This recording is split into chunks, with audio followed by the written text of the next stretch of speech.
तर मित्रांनो, आता मी आहे कोकणामध्ये, महाडमध्ये, आणि मी तुम्हाला एक अनबिलिव्हेबल असं दृश्य दाखवणार आहे. आता जसं आपल्याला माहिती आहे, छत्रपती शिवाजी महाराजांचं वर्चस्व हे सगळीकडे होतं, पण जे दृश्य मी आता तुम्हाला दाखवतोय त्याच्यामध्ये महाराजांच्या चेहऱ्याचं पूर्णपणे आकृती ही पाहायला मिळते.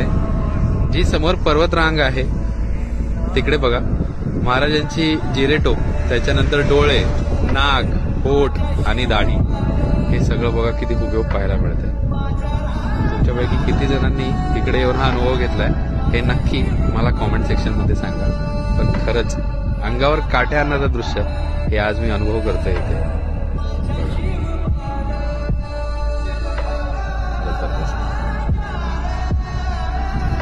आहे की नाही? म्हणजे महाराजांचं वर्चस्व हे निसर्गामध्येही आहे, हे आपण आज समोरून साक्षात बघत आहोत.